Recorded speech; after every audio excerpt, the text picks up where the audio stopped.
लोकसभा चुनाव से पहले संसद के भीतर का ये आखिरी सबसे बड़ा युद्ध जो आज आरंभ हुआ। मोदी सरकार के खिलाफ अविश्वास प्रस्ताव का ये ऐसा अवसर है जिसमें प्रस्ताव लाने वाले विपक्षी दलों को यह पूरी तरह से सुनिश्चित है कि उनके प्रस्ताव को गिरना है। दिल्ली सेवा विधेयक में तो कुछ थ्रिल था भी, कुछ रहस्य रोमांच था भी, क्योंकि मसला राज्यसभा में गंभीर हो सकता है, कितना हो सकता है, नहीं हो सकता है, ऐसे कुछ किंतु परंतु थे, संभावनाएं थी। लेकिन लोकसभा में अविश्वास प्रस्ताव, अंक गणित बिल्कुल साफ है। मोदी सरकार के पास अभी लगभग 368 सदस्यों का समर्थन है इस अविश्वास प्रस्ताव के विरुद्ध।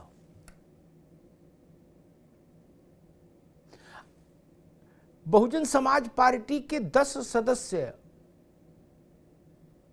ना इधर खड़े होंगे ना उधर खड़े होंगे, लेकिन उनकी रणनीति और उनकी भूमिका लोकसभा के भीतर सत्ता पक्ष को इस नाते मदद कर जाएगी क्योंकि वो एब्सटेन कर जाएंगे।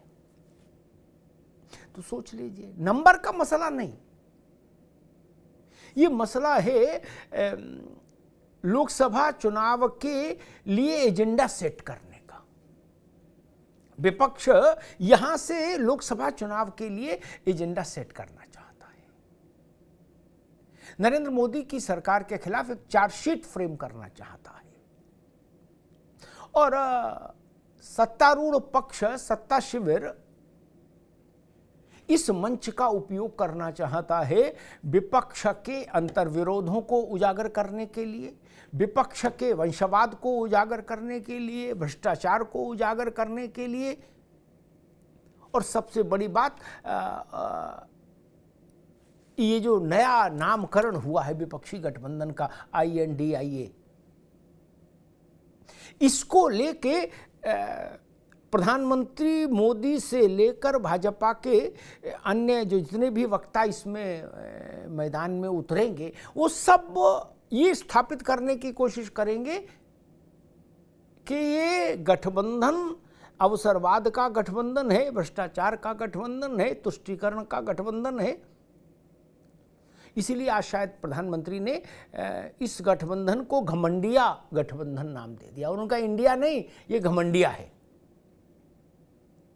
एक दूसरी चीज, राहुल गांधी, उनका पुनरावतार कहिए, उनका जागरण कहिए, कुछ भी कहिए उसको, कल वो लोकसभा में वापस आए, सदस्यता उनकी बहाल हुई, तो उनका ये सेकंड लॉन्चिंग जो है उनकी, उसका ये लॉन्चिंग पैड है आज लोकसभा का पटल। यहां से राहुल गांधी की भी लॉन्चिंग है, ये भी एक इसका एक महत्वपूर्ण वो है। और इसी से ये भी तय हो जाएगा कि विपक्षी गठबंधन कितना मजबूत है, कितना सीमेंटेड है। क्योंकि राज्यसभा में जो वोट पड़ा था दिल्ली सेवा विधेयक पर, उसने विपक्षी गठबंधन की, मैं तो नहीं कहूँगा उसको बिखराव उसमें ला दिया, लेकिन हाँ उसकी कुछ चूलें जरूर हिल गईं। राष्ट्रीय लोकदल के अध्यक्ष जयंत चौधरी नहीं आए वोट डालने, कपिल सिब्बल साहब अखिलेश यादव के सौजन्य से उत्तर प्रदेश से राज्यसभा पहुंचे हैं, वो भी नहीं आए। कर्नाटक वाले देवेगौड़ा साहब भारत के प्रधानमंत्री रहे, उनने भी कहा छोड़ो जाने दो, कहां जाएंगे। तो बिखराव न सही, लेकिन पेच ढीले हुए। लोकसभा की कसौटी फिर सामने है, क्या विपक्ष इंटैक्ट रह पाएगा, एक बड़ा सवाल है। और नरेंद्र मोदी जब बोलेंगे 10 तारीख को, इस प्रस्ताव पर जो बहस अभी तय हुआ है 18 घंटे का समय, लेकिन स्वाभाविक है जब भी इस ढंग के अविश्वास या विश्वास प्रस्ताव होते हैं समय की सीमा थोड़ी आगे बढ़ती है।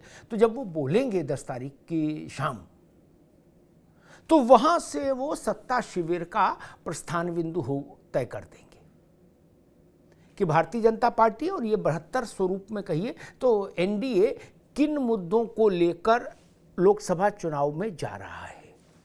वहां से लोकसभा चुनाव में एनडीए की मुनादी आपको सुनाई दे जाएगी। अब चुनाव में क्या होगा वो तो अभी दूर की कौड़ी है, लेकिन हाँ चुनाव में मुद्दे कौन से होंगे ये यहां से तय हो जाएगा। तमाम क्षेत्रीय दल जिसमें बीजू जनता दल है, जिसमें वाईएसआर कांग्रेस है जगन रेड्डी की, मायावती की बसपा है, ये जो दल हैं, देवीगौड़ा जी की पार्टी है, चंद्रबाबू नायडू की टीडीपी है, ये विपक्षी शिविर से दूरी बनाए हुए हैं। इनको मैं कहता हूं गुट निरपेक्ष दल, नॉन अलाइंड पार्टीज। इनकी भी भूमिका क्या है राज्यसभा से साफ हुई और अब लोकसभा में भी फिर एक बार और साफ हो जाएगी। तो ये भी ध्यान रखिए कि 24 में चुनाव के बाद, जनादेश आ जाने के बाद अगर परिस्थितियां वैसी रहीं कि जरूरत पड़ी नए संग साथी, नए संगी साथी ढूंढने की, तो वाईएसआर कांग्रेस, बीजू जनता दल, जेडीएस और बीएसपी, इनके दरवाजे खुले रहेंगे एनडीए के लिए।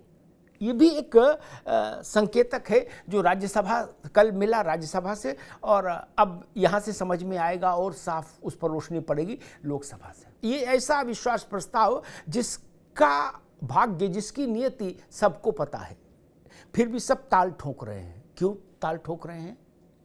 क्योंकि यहां से तय करने हैं 24 का चुनावी एजेंडा।